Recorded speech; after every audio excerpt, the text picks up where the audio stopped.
Now that we have our first array set up, let's look at some ways to make changes to the contents of that array. We can add, remove, and edit elements of our array. We'll be using some more built-in PHP functions, so it can be helpful to pull up the manual for these functions. The first thing we should look at is how to add new values to the array. I don't know about you, but I'm constantly adding things to my to-do list. I'll show you 3 ways PHP gives us to add elements to an array, 2 of which let you add elements to the end of the array, and 1 which lets you add elements to the beginning of the array. If you want to add one element at a time, the easiest way to do that is to use the following format. The array, learn, followed by opening and closing square brackets, the assignment operator equal, and then our new value. Build something awesome. Let's use the var dump instead of implode so we can see some more details. Now let's run our script. Now we see all 4 elements, and PHP automatically assigned a numerical key to the new element by incrementing the largest previously used integer key. 1 more than 2 is 3. The square brackets tell PHP to add another element to the array. If instead of using square brackets, we just assign to learn, we override the entire array and set learn equal to this new string. Let's remove that line.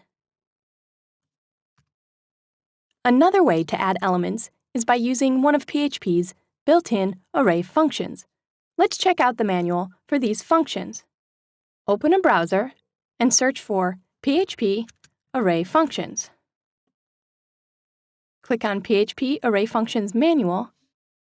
As you can see, there are many functions available to use with arrays. We'll be covering a few of these functions in this course, but it's a good idea to familiarize yourself with what's available. The first function we'll look at is array push. This is a good choice if you want to add more than one element at a time.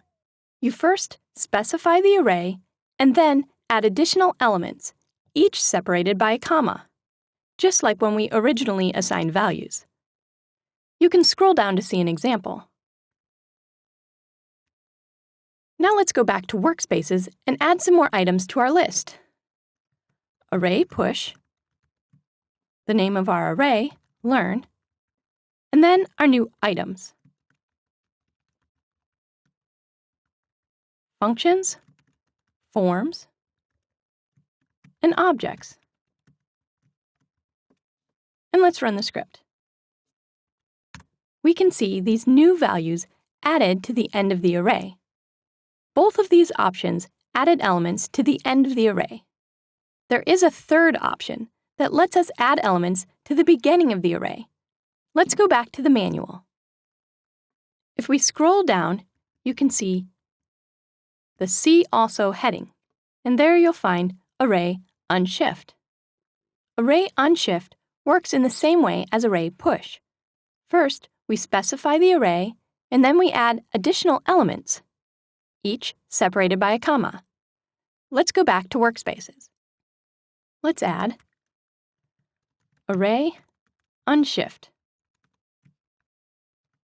Specify our array, learn, and then add our elements, HTML and CSS. Now let's pull the console up and run our script. Now we can see these 2 elements added to the beginning of our array. The main difference is that Array Unshift will add elements to the beginning of the array, while Array Push added the elements to the end of the array. Another difference is how these functions affect the array key index. Array Push will add the next index number in order.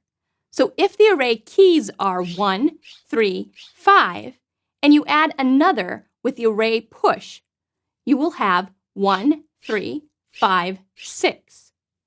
Array Unshift will update the index. If you add another one to the beginning now, we'll have 0, 1, 2, 3, 4. We'll take a closer look at how the index affects our arrays in the next video.